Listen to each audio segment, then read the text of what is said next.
How's it going, everybody? Wayne here. Today we have 5 games that we'll be adding to the collection. Let's check them out.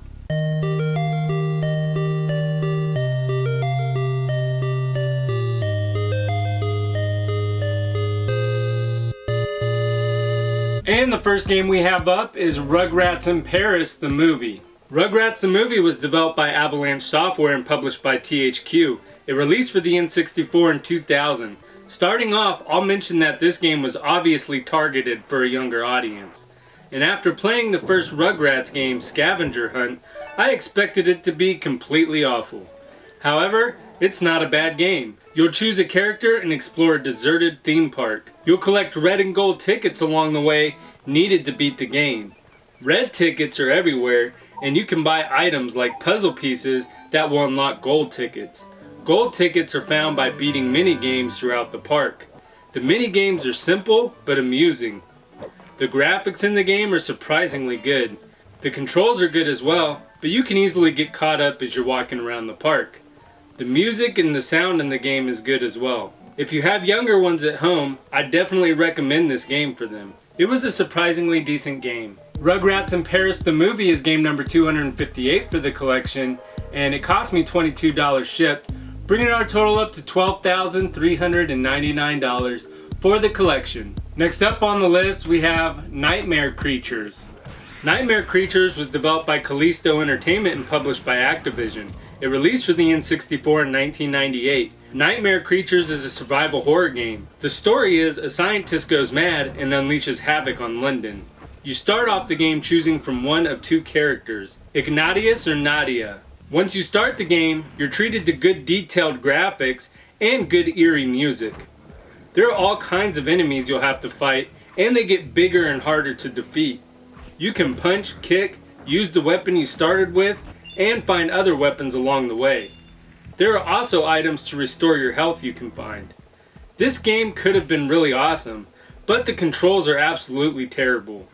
It's incredibly difficult to handle the character. They almost make the game unplayable. If the game had better controls, I'd recommend giving it a shot, but I'd pass on this one.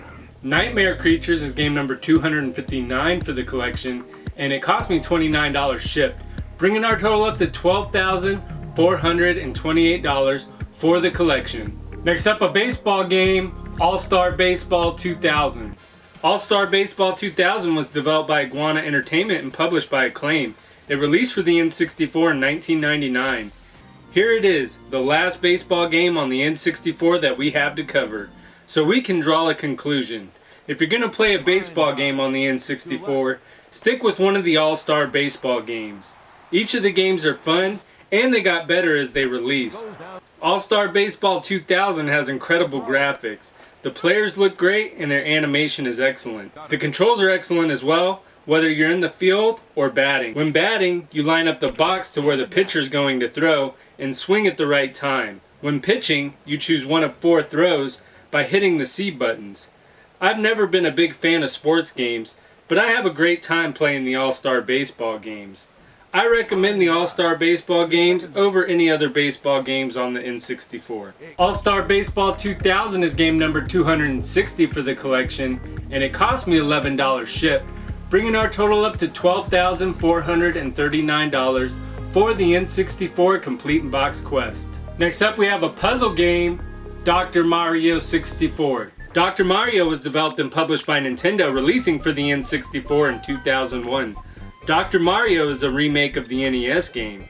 This version of the game offers 6 ways to play: Classic, Story, Versus, Flash, Marathon, and Score Attack. You can play the Classic mode, which is like playing the original game. Story mode, which gives you the story of Dr. Mario, and you battle the computer. Versus computer is just like story mode without the story. In Flash mode, you'll also be battling the computer, but you have a wide range of characters to choose from. You can also choose who you want to battle, and they each have their own difficulty level assigned to them. In Marathon mode, viruses keep spawning and your goal is to clear the bottle and stop them from multiplying. And finally there's Score Attack, which you just go for a high score.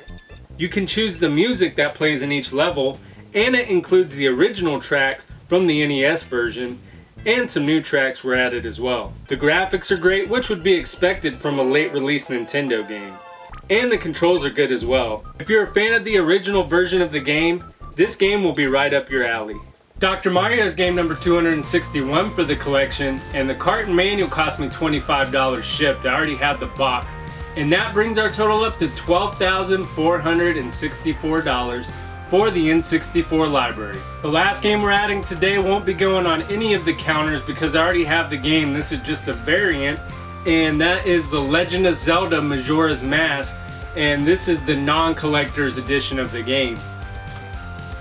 The collector's edition has collector's edition written on the bottom of it. So, because it's a variant, I'll be adding it to the collection. So for Majora's Mask, I actually find the non-collector's edition to be harder to find. And for Ocarina of Time, I actually still need the collector's edition to add to the collection. But, let's get these games on the shelf.